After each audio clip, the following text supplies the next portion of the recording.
Astro பக்தி tax நேயர்களுக்கு அடியேன் உங்கள் சிவயோகி சிவசக்திமான் சுவாமிகள் வணக்கத்தை தெரிவித்துக் கொள்கிறேன். இந்த பதிவில் பராபவ வருட தமிழ் புத்தாண்டு பலன்கள் 12 ராசிகளுக்கும் சொல்ல இருக்கேன். கும்பராசி நேயர்களே, உங்களுக்கு உண்டான பராபவ வருட தமிழ் புத்தாண்டு பலன் தான் சொல்ல போகிறேன். கும்பராசிக்காரங்களுக்கு ஜென்மசனி விலகிடுச்சில்ல, அப்படியே நீங்கள் கவலைப்படணும். நல்லாவே இருங்க, நல்லா இருக்க போகிறீங்க. இருந்தாலும் ராகு பகவான் கும்பத்து ராசியில் உங்கள் ராசியில் இருக்கார். கேது பகவான் உங்கள் ராசிக்கு 7ஆம் இடத்துல இருக்கார். சனி பகவான் 2ஆம் இடத்துக்கு போயிட்டார். சரியா? குரு பகவான் 5, 6, 7 இந்த 3 இடத்துல வரப்போகிறார். அதுக்குண்டான பலனை பார்த்துடலாமா? இந்த தமிழ் புத்தாண்டு ஆரம்ப காலத்தில் என்ன நடக்க போகுதுன்னாக்கா, நிறைய வாழ்க்கை வசதிகள் கிடைக்கும். வசதிக்கேற்ற வாழ்க்கை அமையும். நீங்கள் நினச்சது கேட்டது எல்லாமே உங்களுக்கு சாதகமாக அமையும். நல்ல நல்ல விஷயங்கள் எல்லாமே நடக்கும். பாத சனி இல்லையா, கடைசி 2 வருஷம் இல்லையா, அப்போ கண்டிப்பாக எதுக்கு பாத சனின்னு சொன்னாங்க? நம்மளை விட்டு போகிறதுன்னு அர்த்தம். அதுதான் அர்த்தம். அப்போ அதில் என்ன பண்ணுவாங்கன்னா, கஷ்டத்தை குறைச்சிக்கிட்டே தான் வருவார் சனி பகவான். கண்டிப்பாக குறைக்கப்படும். இது இல்லாமல் 2ஆம் இடத்துல சனி பகவான் இருக்கார் இல்லையா, அதனால் கொடுக்க வாங்கலாம் கொஞ்சம் கவனமாக பார்த்துக்கணும். நீங்கள் சாட்சியோடு கொடுத்து சாட்சியோடு வாங்கிக்கணும். குடும்பத்தில் ஒருத்தர் பேசினா ஒருத்தர் அமைதியாக இருக்கணும், விட்டு கொடுத்து போகணும். அது உறவால் நட்பாக ஏதோ வந்தாலும் இப்படி பண்ணிட்டு வாங்க. அதுக்கப்புறம் பார்த்தீங்கன்னாக்கா, அக்கம் பக்கத்து வீட்டுக்காரங்களாம் உதவி பண்ணுவாங்க, அந்நிய இனத்தில் உதவி பண்ணுவாங்க, முன்னோடைய ஆசீர்வாதம் கிடைக்கும். நிறைய கோயில் குளம் போயிட்டு வருவீங்க. எல்லாமே தொடர்ந்து நடந்து வரும். அது இல்லாமல் புத்திர பாக்கியம் வரும். மகராசிக்கு குழந்தை இல்லாதவங்களுக்கு குழந்தை வரும். அதுக்குண்டான வாய்ப்பு உருவாகும். சில பேருக்கு உருவாகும், சில பேருக்கு பிறந்துடும். இது நடக்கும். பெரிய மனிதர்கள் தொடர்பு கிடைக்கும். அதை நீங்கள் தக்க வச்சுக்கணும். அதுனா உண்மை. நான் நிறைய அப்படி தான் சொல்லிட்டு வருவேன். பெரிய மனிதர்கள் தொடர்பு கிடைக்கிறதுனா சாதாரண விஷயம் இல்லை. அது மாதிரி கிடைக்கும் போது அந்த வாய்ப்பை பயன்படுத்திக்கும். அவன் தான் புத்திசாலி. அப்போ நீங்கள் கும்பராசிக்காரங்க கண்டிப்பாக திறமை உள்ளவங்களாக தான் இருப்பாங்க. உங்கள் திறமையை பார்த்து அவங்க வந்திருப்பாங்க. அப்போ அதை நீங்கள் பயன்படுத்திக்கணும். உங்கள் திறமையை அவங்களுக்கு கொடுக்கணும், அவங்களுடைய உதவியை நீங்கள் வாங்கிக்கணும். அவ்வளோதான் விஷயம். இது வருட ஆரம்பத்தில் இப்படி நடக்கும். அதுக்கப்புறம் ஒரு 4-5 மாதங்கள் பார்த்தா கொஞ்சம் கஷ்டங்களாக தான் இருக்க போகுது. ரொம்ப கஷ்டம் கிடையாது. அதனால் பயப்படாதீங்க. என்ன நடக்கும்னாக்கா, இப்போ ஆரம்பத்தில் கொஞ்சம் நல்லா வந்துடுவீங்க இல்லையா, அப்போது அதை பார்த்து பொறாமப்படுவாங்க,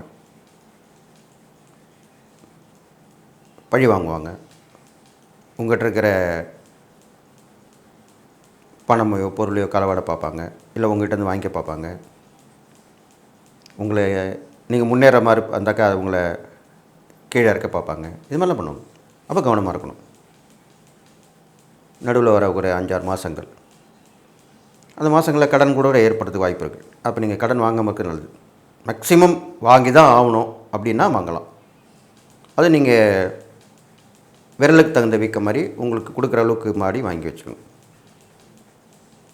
உடம்புலையும் ஆரோக்கியமாக பாதிப்பு ஏற்படும். அதையும் பார்த்துக்கணும். எந்த வகையில் பாதிப்பு ஏற்படும்? கை கால் மூட்டு வலி, வாய் பிடிப்பு, கேஸ் ட்ரபிள், அதான் வாய் பிடிப்புன்னு சொல்லுவோம். இது மாதிரிலாம் நடக்கும். அது இல்லாமல் மூச்சு வாங்குதல், மூச்சு ஒரு சிரமமாக இருக்கிறது, இது மாதிரிலாம் நடக்கும். கழுத்து வலி, இது மாதிரிலாம், தோள்பட்டை வலி, இது மாதிரிலாம் வந்து போகும். நிரந்தரமாக இருக்காது, வந்து போயிடும். அதுக்கெல்லாம் நீங்கள் தக்க மருத்துவம் பார்த்து சரி பண்ணிக்கணும். அதுக்கப்புறம் பார்த்தீங்கன்னாக்கா, கல்வியில் கொஞ்சம் படிப்பில் கொஞ்சம் மந்தமாக தான் இருக்கும். இருந்தாலும் தொடர்ந்து முயற்சி எடுத்து படிக்கணும். டியூஷன் வச்சுக்கலாம். அதையே தொடர்ந்து மற்ற வேலையெல்லாம் ஒதுக்கி வச்சுட்டு அதிலே கவனமாக வந்து அதில் தேர்ச்சி பெற்று சர்டிஃபிகேட் வாங்கி வச்சுக்கலாம். இதெல்லாம் பிற்கால வாழ்க்கைக்கு நல்லது தானே. நம்ம ஏதாவது சப்ஜெக்ட் போய்ட்டு நம்ம எழுதி பாஸ் பண்ணிடுவோம் இல்லையா, அந்த மாதிரிலாம் பண்ணிட்டு வரலாம். தப்பு கிடையாது. அதுக்குள்ள நேரம் தான் இப்போ இருக்குது. அதுக்கு தான் அப்படி சொல்லியிருக்கேன். அது இல்லாமல் கும்பராசிக்காரங்களுக்கு இந்த வருட ஆரம்பத்திலேயே நல்ல நல்ல பதவிகள் வாய்ப்புகள்லாம் கிடைக்கும். அரசியலில், சினிமாவில் எல்லாமே நல்ல நல்ல விஷயங்கள் தெரிய வரும், கண்ணுக்கு தெரிய வரும். உங்களுக்கு அது அனுபவபூர்வமாக உணர்வீங்க, அதில் பயணிப்பீங்க, சந்தோஷமாக தான் இருப்பீங்க. டக்குன்னு ஒரு நடுவில் கொஞ்சம் மாற்றங்கள் ஏற்படும். அந்த நேரத்தில் கவனமாக இருக்கணும். எப்பவுமே கெட்ட நேரம் வரும்போது நான் என்ன சொல்லியிருக்கேன், இறை வழிபாடு தானம் பண்ணிட்டு வர்றது இல்லாமல் கவனமாக இருக்கணும். நம்ம சுற்றுமுட்டை என்ன நடக்குதுன்னு பார்க்கணும். இது ரொம்ப முக்கியமான விஷயம். இது எல்லாருக்குமே நான் சொல்லுவேன். நம்ம நேரங்காலம் சரியில்லைன்ற போது எப்போ என்ன நடக்கும்னு சொல்ல முடியாது. அப்போ கவனமாக இருக்கணும். நண்பர்களாக இருக்கலாம், உறவினர்களாக இருக்கலாம். உங்களை பற்றி தெரிஞ்சவங்க தான் அவங்கள ஏமாற்றுவாங்க. உங்களை பற்றி தெரிஞ்சவங்க தான் உங்களுக்கு தொல்லை கொடுப்பாங்க. தெரியாதவர்கள், புரியாதவர்கள் ஒன்றும் செய்ய மாட்டாங்க. அப்படி செய்பவர்கள் எப்படி இருப்பாங்கன்னா, மக்கள் மத்தியில் செல்வாக்கு பெற்று இருக்கிறவங்க, திடீர்னு புது பணக்காரன் ஆனவங்க, திடீர்னு புதிய பொறுப்பு வந்து தலைமை தாங்கும் பதவி உண்டு கிடைச்சவங்க, இவங்கள தான் எல்லாரும் பார்த்து பொறாமப்படுவாங்க. எல்லாருமே சேர்ந்து செய்வாங்க, வச்சு செய்வாங்கன்னு சொல்கிறாங்களே, அந்த மாதிரி. பெரும்பாலும் உங்களை பற்றி நல்லா புரிஞ்சவங்க, தெரிஞ்சவங்க தான் உங்களுக்கு அப்பப்போ தொல்லை கொடுத்துக்கிட்டே இருப்பாங்க. அதை நீங்கள் கவனமாக வந்து பார்த்துக்கணும். உங்களுடைய ராசியாதிபதியும் சனி பகவான் தானே. அந்த சனி பகவானை பிரீத்தி பண்ணலாம். சனிக்கிழமை மௌன விரதம் இருக்க நல்லது. கும்பராசிக்காரங்க மாற்றுத்திறனாளிக்கு உதவி பண்ணலாம். பெரும்பாலும் கை கால் குணமாக இருக்கவங்க தான் ஃபஸ்ட்டு ப்ரிஃபரன்ஸ் கொடுக்கணும். அதுக்கப்புறம் தான் ஊமையாக இருக்கவங்க, காது செவிடாக இருக்கவங்க, இவங்களுக்கும் மாற்றுத்திறனாளி தான், அவங்களுக்கு உதவி தேசப்படலாம். இது இல்லாமல் உடலால் கஷ்டப்படுபவர்கள், மூட்டை தூக்குறாங்க இல்லையா, லோடிங் அன்லோடிங் சொல்லுவாங்க, அவங்களுக்கு உதவி பண்ணணும். அது மட்டும் இல்லை, தூய்மை பணியாளர்கள் சொல்கிறோம் இல்லையா, துப்புரவு பணியாளர்கள், அவங்களுக்கு உதவி பண்ணலாம். அவங்களாம் இப்போ பார்த்திங்கன்னா ரொம்ப கஷ்டம், சம்பளம் கம்மியாக இருக்குது, அவங்களுக்கு பிரச்சனை தீர மாட்டுது. அவங்களெல்லாம் பார்க்க நேர்ந்தால், இல்லை நீங்கள் வாலண்டியராக போய் உதவி பண்ணலாம், செய்யலாம். அதெல்லாம் வாங்கிப்பாங்க. அவங்களாம் எப்பயுமே நம்ம பரிகாரம்னு சொல்லக்கூடாது. ஆனால் அதுதான் ஒரு விஷயம். எனக்கு உங்களுக்கு செய்யணும்னு தோணுச்சு, செய்கிறேன் அப்படி சொல்லிட்டு வாங்க. இதில் என்ன பண்ணிடுறாங்க, நிறைய பேர் இந்த மாதிரி ஜோசியரன் எங்களை மாதிரி சொல்கிறது, உண்மைகள் பெரியவங்க நல்லவங்க வெல்வெச்சர் அப்படிலாம் சொல்லுவாங்க, இந்த மாதிரி அது மாதிரி பண்ணணும். என்ன பண்ணுவாங்க, பரிகாரத்துக்கு தான் பண்ண சொன்னாங்க, இந்தாங்க வாங்கிக்கோங்கன்னு. அவ்வளோதான் போயிடுச்சு. உங்கள் அந்த பழிக்கவும் பழிக்காது, உங்களுக்கு நன்மையும் நடக்காமல் போயிடும். எதுவுமே சொல்லாமல் எனக்கு மனசில் தோணுச்சு, நான் உங்களுக்கு செஞ்சேன் அப்படின்னு சொல்லணும். அவ்வளோதான். இது செஞ்சுட்டு வாங்க, அப்போ கண்டிப்பாக நல்லது நடக்கும். அது நம்ம கும்பராசிக்காரங்களுக்கு கடைசியாக வரக்கூடிய ஒரு 6 மாதங்கள் இந்த தமிழ் வருட முடிவில் ரொம்ப ரொம்ப நல்லாயிருக்கும். போது உங்களுக்கு தப்பு செஞ்சவங்க, தொல்லை கொடுத்தவங்க, அவங்களே உங்களுக்கு தன்னுடைய தவறை உணர்ந்து நல்லது பண்ணுவாங்க. இப்படிலாம் நடக்குமா? கண்டிப்பாக நடக்கும். எப்படி நடக்கும்? நல்ல நேரம் வந்தால் நடக்கும். அதுக்கப்புறம் பார்த்திங்கன்னா மீண்டும் ஒரு வாய்ப்பு கிடைக்கும். ரொம்ப கஷ்டப்பட்டேன்ப்பா, திருப்பி ஒரு ரவுண்டு வரப்பா அப்படின்னுவீங்க. அப்படி தான் சொல்ல போகிறீங்க. அது மாதிரிலாம் நடக்கும். அது இல்லாமல் இந்த ராசியாதிபதி சனி பகவான் தானே, அப்போது நிறைய கோவில்களுக்கு, கும்பராசினாலே அந்த கும்பம் கலசம் தான் சொல்லுவாங்க. அப்போ அந்த கலச வைத்து விழா நடத்துவது எப்போது? கும்பாபிஷேகம் சொல்லுவாங்க. கும்பாபிஷேகம் செய்யும் கோயில்களுக்கு கும்பராசியில் பிறந்தவர்கள் அவர்களால் முடிந்த உதவி செய்தால், இது முக்கியமான சுற்றுமன் பரிகாரம், கண்டிப்பாக நல்லது நடக்கும். உங்களால் முடிஞ்சது இவ்வளோதான், அவ்வளோதான் கிடையாது, எவ்வளோ வேணாலும் கொடுக்கலாம். பழமையான கோயிலாக இருந்தால் இன்னும் பெஸ்ட்டு. புது கோயிலுக்கும் கொடுக்கலாம், பழமையான கோயில் கொடுத்தா இன்னும் விசேஷம். உங்களுக்கு பணம் கொடுக்க முடியல, அதில் உழவாரி பணி பண்ணுங்கள், கூட வந்து உதவி பண்ணுங்கள், செய்யுங்க, அது பண்ணுங்கள், இது பண்ணுங்கள், எல்லாமே செய்யலாம். உடல் உழைப்பை கூட கொடுக்கலாம். சில பேர் சொல்ல கேள்விப்பட்டிருப்பீங்க, நட்புலையும் சரி உறவுலையும் சரி, என்னாலலாம் பண உதவி செய்ய முடியாதுப்பா, பொருள் உதவியும் செய்ய முடியாதுப்பா, சரீர உதவி செய்கிறேன்ப்பா. சரீர உதவினா என்ன? உங்களுக்கு கூட மாட ஹெல்ப் பண்ணுவாங்க, உங்கள் கூட துணைக்கு வருவாங்க, உங்களுக்கு ஒரு பிரச்சனை வந்து நிற்பாங்க, உங்களுக்காக பேசுவாங்க. அதுவும் ஒரு தான தர்மம் தான், அதுவும் ஒரு உதவி தான். அது கண்டிப்பாக நல்லது நடக்கும்.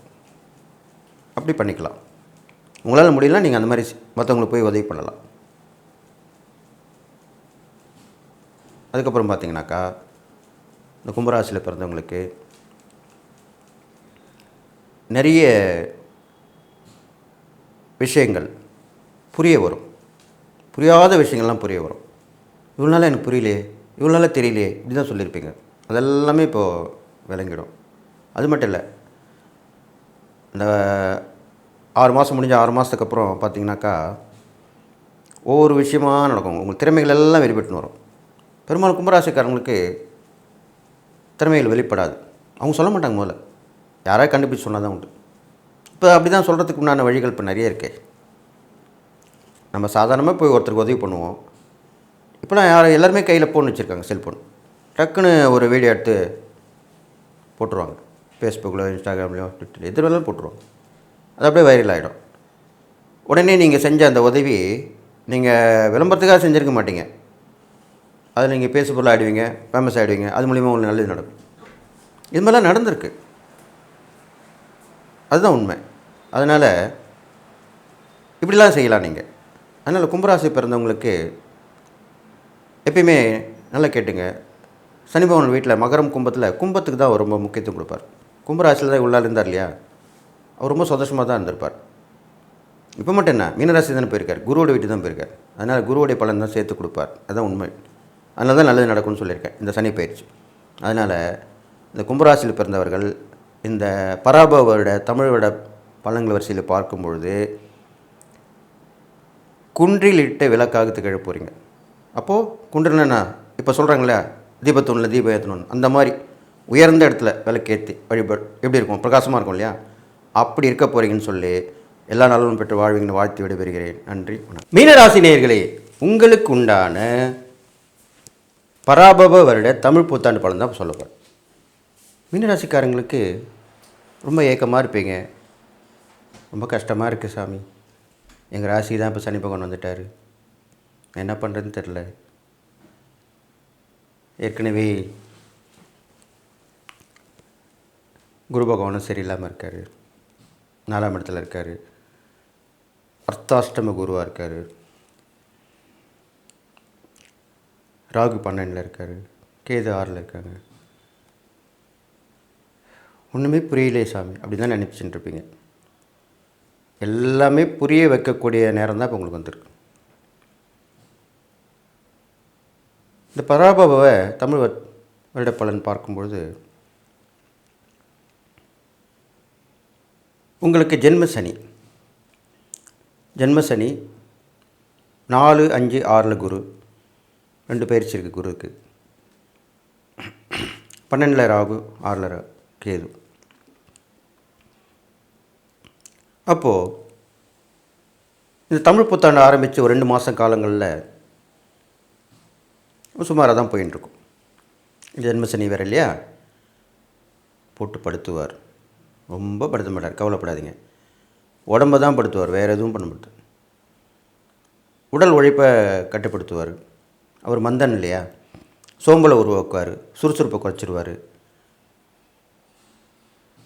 இன்றைக்கி வேலை இன்றைக்கே பண்ண முடியாது, நாளைக்கு பண்ணிக்கலான்னு தள்ளி போடுவீங்க. வரக்கூடிய வாய்ப்புகள் எல்லாமே கை நழுவி போகும். அதுதானே உண்மை. எப்பயுமே தள்ளி போட்டிங்கன்னா அப்படி தானே ஆகும். ஒரு கோர்ட்டில் கேஸ் போடுறீங்க, உடனேவா முடியுது, தள்ளி போடுறாங்களே, வாய்தா போட்டுனே போகிறாங்களே, அப்படி தான் இதுவும். அப்படி உள்ள நேரம் தான் இப்போ உங்களுக்கு வந்துருக்கு. அப்படி சொன்னால் புரிஞ்சுப்பீங்க. அப்போ என்ன பண்ணணும், தியானமாக இருக்கணும், கவனமாக இருக்கணும், அடிக்கடி இறை வழிபாடு பண்ணணும், ஜபம் பண்ணணும், தவம் பண்ணணும், பிரம்மபுரத்தில் எழுந்திருக்கணும். இதுதான் உண்மையான விஷயம். மீனராசிக்காரர்கள் இந்த காலகட்டத்திலே பிரம்மபுரத்தில் எழுந்து வழிபாடு செய்ய வேண்டும். நீங்கள் பெரும்பாலும் வழிபாடு செய்ய மாட்டீங்க, இருந்தாலும் செஞ்சு தான் ஆகணும். நேரம் சரியில்லாமல் செஞ்சு தான் ஆகணும். கோயில் போகணுன்னா போய் தான் ஆகணும். அடுத்ததாக சொந்த பந்தங்கள், உறவுகள், நட்புகள் எல்லாமே கொஞ்சம் பிரச்சனையில் தான் இருந்திருப்பாங்க. இன்னமும் இருந்து தான் இருப்பாங்க. தமிழ் போட்டு தானே ஆரம்பித்த ஒரு 2 மாதங்கள் அப்படி தான் இருப்பாங்க. அவங்க சொல்கிறது உங்களுக்கு புரியாது, நீங்கள் சொல்கிறது அவங்களுக்கு புரியாது. விதண்டாவாதமாக பேசுவாங்க. நீ என்ன சொல்கிறது, நான் என்ன கேட்குறதுன்னுவாங்க. சில பேர் பார்த்தாலே எனக்கு கோவம் வருதுன்னுவாங்க. அப்படியே சொல்லுவாங்க உங்களை பார்த்து. அதுக்கு முடியலாம் நீங்கள் நல்லவங்களாக தான் தெரிஞ்சிங்க. ஆனால் இப்போ பார்த்தா உங்களை பார்த்தா கோபமாக வருதான், உங்களை பார்த்தா பிடிக்கவே இல்லை, இப்படி தான் சொல்லுவாங்க. கண்டிப்பாக மீனராசிக்காரங்க இந்த மாதிரி டைலாக்லாம் உணர்ந்துருப்பீங்க, கேட்டிருப்பீங்க. அது கொஞ்சம் தொடர்ந்தது இப்போது. நல்லா கேட்டுங்க. ஒரு 2 மாதங்கள் தான், ஒரு 2 மாதம் அவ்வளோதான். அதுக்கப்புறம் குரு மாறிடுறாருல, அதுக்கப்புறம் எப்படி உங்களை பிடிக்க முடியுமா என்ன? சொன்னாங்கல்ல, உங்களை பார்த்தா பிடிக்கல, உங்களை பார்த்தா கோபமாக வருதுன்னு. அவங்களே சொல்லுவாங்க, உன்னால் தான்ப்பா இது முடியும், நீ தான்ப்பா எனக்கு பண்ணி கொடுக்கணும், நீ தான்ப்பா நான் கூப்பிட்றதுக்கு வரணும், இப்படி தான் சொல்லுவாங்க. எப்படி மாறிச்சு? காலம் மாறியது, கிரகங்கள் மாறியது, பலன்களும் மாறியது. அப்போ மாற்றம் தானே முக்கியம் எல்லாருக்குமே. ஒரே மாதிரியாக இருக்கும் எல்லாருக்கும் இல்லாது. அவர்கள் ஜாதப்படி தான் நடக்கும், அவர்களோட ராசிப்படி தான் நடக்கும். அப்போ இது மாதிரி விஷயங்கள்லாம் நடக்கும். அடுத்து வரும் ஒரு 4-5 மாதங்களுக்கு நல்ல விஷயங்களாகவே நடக்கும். அரசியல், சினிமா, சமூகம் சார்ந்த வகையில் உங்களை மறந்துருப்பாங்க. அடுத்து ஒரு மாதங்களில் பார்த்திங்கன்னா உங்கள் பேர் ஞாபகம் வந்துடும், உங்களை ஞாபகம் வந்துடும், நீங்கள் செஞ்ச நல்ல விஷயங்கள்லாம் ஞாபகம் வரும், உங்களுடைய திறமைகள் ஞாபகம் வரும், உங்களுடைய புத்திசாலித்தனம் ஞாபகம் வரும், எல்லாமே ஞாபகத்துக்கு வரும். உடனே உங்களை கூப்பிடுவாங்க, இல்லை அவங்களே வருவாங்க, உங்களை கூட்டின்னு போயிடுவாங்க. இப்படி தான் நடக்கும். அடிக்கடி பயணங்கள் ஏற்படும், புதிய புதிய நட்புகள் ஏற்படும். இதில் ஒன்று சொல்லுவேன், புதிய நட்புகள் எல்லாருக்குமே யோசிக்கணும், பழகிறதுக்கு யோசிக்கணும், டக்குன்னு ஏமாந்துடக்கூடாது, நல்லவங்களாம் கெட்டவங்களாம் யோசிக்கணும், போன வரணும். ஆனால் மீனராசியை பொறுத்த வரைக்கும் அவர்களுக்கு கை வந்த கலை, இவங்க நல்லவங்களாம் கெட்டவங்களாம் கண்டுபிடிச்சிருவாங்க. அவங்களுக்கு எப்பவுமே சமயோசத்தை பற்றி வேலை செய்யும் மீனராசிக்காரங்களுக்கு. என்னுடைய அனுபவத்தில் ஆராய்ச்சியில் பண்ணியிருக்கேன், பார்த்துருக்கேன். அதனால் நீங்கள் கவலைப்பட வேண்டிய அவசியம் இல்லை. நீங்கள் ஈஸியாக கண்டுபிடிச்சிருவீங்க யார் நல்லவங்க யார் கெட்டவங்க. நல்லவங்களாக தான் சேர்த்துப்பீங்க, கெட்டவங்களை தான் ஒதுக்கிடுவீங்க. நீங்கள் ஒதுக்க மாட்டீங்க, அவங்கள ஒதுக்கிடுவீங்க. அப்பேற்பட்ட ஆள் நீங்கள் சாதாரண ஆளாக நீங்கள் இல்லவே இல்லை. அதுக்கப்புறம் பார்த்தீங்கன்னாக்கா ராஜ வாழ்க்கை வாழ போகிறீங்க. நடுவில் உள்ள இந்த 5-6 மாதங்கள் நினச்சி நடக்கும், கேட்டது கிடைக்கும், உதவிகள் தொடர்ந்து இப்படியே இருக்கும், பயணத்தை இப்படி இருப்பீங்க, வெளியூர் போயிட்டு வருவீங்க, அங்கே போயிட்டு வருவீங்க, இங்கே போயிட்டு வருவீங்க, பார்க்காத ஊரெலாம் பார்த்துட்டு வருவீங்க, இதெல்லாமே நடக்கும். இருந்தாலும் ஜென்மசனியாக இருக்கிறனால தொடர் வழிபாடு, தெய்வ வழிபாடு, இஷ்ட தெய்வ வழிபாடு, குலதெய்வ வழிபாடு எல்லாம் தொடர்ந்து பண்ணிகிட்டே வரணும். அடிக்கடி மகான்கள் தரிசனம் பண்ணிட்டு வரணும், ஜீவசமாதி போயிட்டு வரணும். கடற்கரை ஓரம் உட்கார்ந்து தியானம் செய்வது உங்களுக்கு ரொம்ப சிறப்பு. மீனராசிக்காரங்களுக்கு பீச் சொல்கிறேன் இல்லையா, எந்த பீச் உங்கள் வீட்டு பக்கத்தில் இருக்கோ அங்கே போய் உட்காந்துங்க. தினசரி உட்காரணும்னு அவசியம் இல்லை, வாரத்தில் ஒரு நாள், அது ஒரு சனிக்கிழமையாக இருக்கலாம். எப்பவுமே சனிக்கிழமை தான் மேக்ஸிமம் தியானம் பண்ணுறதுக்கு, தவம் பண்ணுறதுக்கு, மௌனமாக இருக்கிறதுக்கு உகந்த நாள்னு சொல்லப்படுது. பெரும்பாலும் நிறைய பேர் பார்த்திங்கனாக்கா சனிக்கிழமை விடுமுறைன்னு போடுவாங்க. யார் தெரியுமா? ஜோதிடர்கள், ஆன்மீகவாதிகள், முக்கியமான அருள்வாக்கு சொல்பவர்கள், இவங்களுமே இப்போது சனிக்கிழமையில் சொல்ல மாட்டாங்க. இப்போ ஏன்னா அன்றைய தினம் தியானம், தபம், ஜபம் இதுக்கெல்லாம் ரொம்ப விசேஷமான நாள். அதனால தான் அப்படி சொல்லியிருக்கேன். அது மாதிரி இங்கே உட்காந்து சனிக்கிழமைகளில் போய் தியானம் பண்ணிட்டு வரலாம். காலையில், மாலையில் இருட்டுறதுக்குள்ளே, அந்தி நேரம் சொல்லுவாங்க இல்லையா, அந்த நேரத்தில் பண்ணிட்டு வரலாம், தப்பு கிடையாது. இதனால் நல்லது நடக்குமா? கண்டிப்பாக நல்லது நடக்கும். அந்த சமுத்திர நீரை முதல்ல தெளிச்சுக்கணும், தலையில் தெளிச்சுட்டு அப்புறம் தான் கால் வைக்கணும். வச்சுட்டு கொஞ்ச நேரம் உட்காந்து தியானம் பண்ணிட்டு வரலாம். உங்கள் குலதெய்வத்தை நினச்சிக்கலாம், இஷ்ட தெய்வம் நினச்சிக்கலாம், இல்லை உங்களுக்கு பிடிச்ச சாமியை தொடர்ந்து நினச்சிட்டு வரலாம். இது மாதிரிலாம் பண்ணிட்டு வரலாம். அதுக்கப்புறம் பார்த்தீங்கன்னாக்கா உங்கள் ராசாதிபதி குரு பகவான் தானே, அவருக்கு முருகர் தான் அதிதேவதையாக சொல்லப்பட்டிருக்கு. அப்போது சுவாமி மலையில் இருக்க சுவாமிநாத சுவாமியை வணங்கலாம், குரு தட்சிணாமூர்த்தியை வழிபட்டு வரலாம். இதெல்லாமே நீங்கள் வழிபடக்கூடிய தெய்வங்களாக சொல்லப்பட்டிருக்கு. முருகப்பெருமானை வழிபட்டு வரலாம். கடற்கரை ஓரம் இருக்கிறது திருச்செந்தூர் முருகர் வழிபடலாம். 6 படி வீடு முருகர் பணி வழிபட்டு வரலாம். இதில் நீங்கள் ஒன்று செய்யணும், இந்த தான தர்மம் பண்ணுறோம் இல்லையா, அதில் முருகப்பெருமானுடைய சக்தி வாய்ந்த கந்த சஷ்டி கவசம், சண்முக கவசம், திருப்புகழ், கந்தபுராணம், இது மாதிரி சொல்லிகிட்டே போகலாம். இந்த மாதிரி புத்தகங்கள் கடையில் வாங்கி குறைந்தது ஒரு 11, 21, 54, 108 இப்படி வாங்கி கொடுக்க வேண்டும். எங்கள் கோவிலில் முருகர் கோயிலுக்கு வரவங்க என்ன பண்ணுவாங்க, முருகர் தரிசனம் பண்ணிட்டு போகும்போது கொடுத்தீங்கன்னா, ஆஹா முருகரே கொடுத்துட்டார்ப்பா. எப்படி நீங்கள் தான் கொடுப்பீங்க, ஆனால் என்ன சொல்லுவாங்க தெரியுமா, முருகரே கொடுத்துட்டாருன்னு தான் சொல்லுவாங்க. அந்த மாதிரி பண்ணலாம். இதெல்லாம் பரிகாரம் நான் பார்த்துருக்கேன். நிறைய கோயில் அந்த மாதிரி பண்ணியிருக்காங்க.